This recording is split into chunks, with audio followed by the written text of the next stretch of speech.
The ultimate Clásico is about to begin, and we're already getting to work to put ourselves in Hansi Flick's shoes. We want to know which lineup Barça is going to use, and you'll find out here. There's an alternative in this Barça lineup that I'm going to show you, which could change absolutely everything.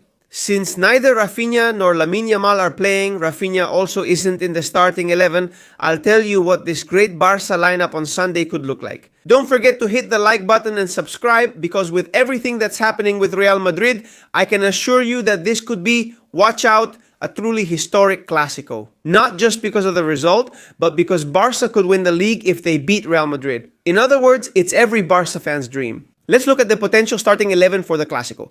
In this video, I'm going to show you Hansi Flick's ace up his sleeve. Don't forget that Barça can win the league, and I'm going to show you one of the best lineups, or what I think is the best lineup, to win, to stop Álvaro Arbelo's Madrid, which, as you know, is going through a rough patch. In goal, I think there's no doubt at all. Jon Garcia has shown that he's at an incredible level. Barça got a bargain for 25 million euros. We've reached matchday 35 of Liga esports, and it's safe to say that this has been one of the best signings of the last 5 or 10 years surely for Barça. Why?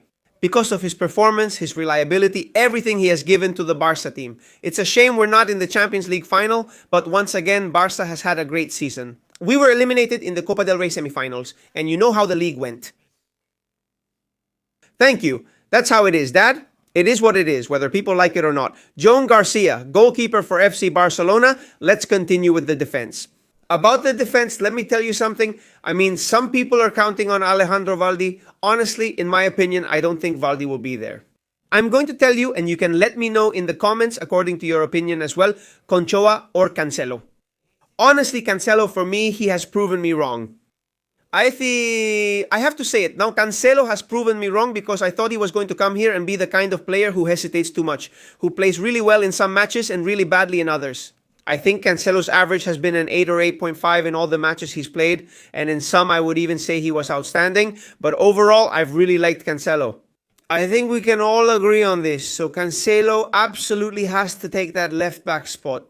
At right back, well, Koundé won't be there, but Eric Garcia will be. At least that's my opinion. I think Eric Garcia is another player. For me, honestly, I would put him in the top 5 best Barca players this season because his performance has amazed me. He's another one who I could also say has proved me wrong. I mean, I remember when Eric Garcia played for Barca about 2 or 3 years ago, I used to say, I don't want Eric Garcia to play because he didn't give any sense of security. That's gone now. Eric Garcia is a different man now. He's a complete footballer. He can play as a right back and does it very well. He can play as a center back and he's a top-class center back. He can play in midfield and does it perfectly as well. In fact, you can have Eric Garcia play in midfield for a few minutes. But for now, we're focusing on the defense. With Cancelo on the left, Eric Garcia on the right, and the center back pairing has to be this, no matter what. Honestly, I don't know. I can't imagine it. I don't think Araujo is going to play. Honestly, I don't know what you all think, but I don't think Araujo will be there. These two guys will definitely be there, Gerard Martin and Pau Kubarski. I think this defense is one of the ones that has given us the most this season. Barca has known how to dig in, of course. We've kept the defensive line very high. Maybe the defense has been criticized too much. I think without any kind of, well, intentions. But I have to say that maybe the defense has been criticized more than it should have been. We know what Flick's philosophy is. We know Flick's philosophy, and it's clear he won't change it. We'll keep going regardless of who plays in defense. Whether it's Kubarski, Bastoni, or whoever is there, Barca is going to play with its backline up at midfield. So this is how it is. We have to adapt, guys. And before we continue with the midfield that's going to destroy Real Madrid, I have to tell you that Big Up wants this to be the record-breaking Clásico. Hopefully we'll have more than 450, even 500 predictions. I think it's totally possible. And this is the perfect match for it. A lot of people are saying that there will be more than 1 goal in the first half. That is, if there are 2 goals, this prediction would already be met. You could easily put it here. I've also put, for example, that Real Madrid won't score first. These are my predictions. I think everyone already knows how Big Up works. You just make 2 predictions, and with that, you're already helping Barça Hoy keep growing. Keep taking part in Big Up because the effort you're making and what you give us is incredible. Game by game. Let's continue with the video. And it's clear that in the midfield, the one who will lead the way will be the usual one. Pedri Potter, the guy from the Canary Islands, who I think will finish the season. I think it's going to be one of his best seasons. For me, Pedri has been at an incredible level this season. If he keeps improving, I honestly don't know how far he'll go. Pedri ahead of any other player. The Spanish national team, at Barça, and at whatever club he plays for. Let me tell you something. Pedri is going to have a warrior by his side. A warrior named Gabi, who is going to be the attack dog. He'll probably be the one to fight with the whole Real Madrid team. Although right now isn't really the time for much fighting. With Madrid, with any other player, that's all I can say. But in this Barça midfield with Pedri and Gabi, I think we have everything we need. We have Pedri's intelligence, the control of the game, and then we also have Gabi, a player who's basically a ball winner. He's always trying to recover the ball. And the work that the Sevillian does is wonderful. So I think it should stay this way. I wouldn't change anything here at all. I don't know Flick's intentions, but I think it's going to be like this. Up front, we're almost certainly going to see Dani Olmo. I'd say about 90%. I also want to see him at a high level. A player who has had ups and downs, really like everyone else, in every team and with every player.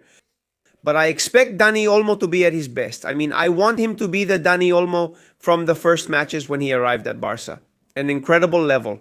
It's true that we've seen that level several times this season, but it has faded little by little. For this match, as I said, I expect him to be at his best level. So this is the midfield with Pedri, with Gabi, and with Dani Olmo. Let me know in the comments if you would like to see another player. Just wait. Now comes that ace that Hansi Flick was keeping up his sleeve. You already know which one it is. I'll tell you right now. It was obvious. It was crystal clear that the ace up Hansi Flick's sleeve was none other than the good Fermin Lopez. Fermin Lopez is going to be on that left wing. Watch out, he won't be in the midfield. And it's a position he's already played a few times before. He's pretty good at it. Fermin can play wherever you put him. The truth is that kind of player, just like Gabi, is very scrappy, very much a fighter. He always gives everything for the team. Also, let me tell you something. I think Fermin is going to score in this Clásico. I've already told you. Remember what I said? I think Fermin will score in this Clásico since one was taken from him last year, and they owe him. He'll be a key player in this match. I'll tell you more. Well, look, on that right wing, on that flank, it's going to be Marcus Rashford playing on the opposite side, because I think Marcus is going to take up that position in this Clásico. And he will be accompanied by Ferran Torres. I'll tell you a bit more about Marcos, because he's another one who I think is also going to give everything he has inside him. I mean, Rashford has come here for a reason. It's not for a long time. But in the time he'll be here, I think he will leave with some good goals, with some assists. And you can judge whether Barca should pay or not pay that price of 30 million euros. To keep him, personally, I would say no. But this Clásico could change my opinion. Of course, in this attack, Ferran Torres, the Shark, will be there. He always does very well playing against Real Madrid. So honestly, I think this is a great starting 11. Hit the like button and subscribe, because I brought you the lineup that I think we will see on Sunday against Real Madrid. Barça yesterday, Barça today, Barça always. See you soon.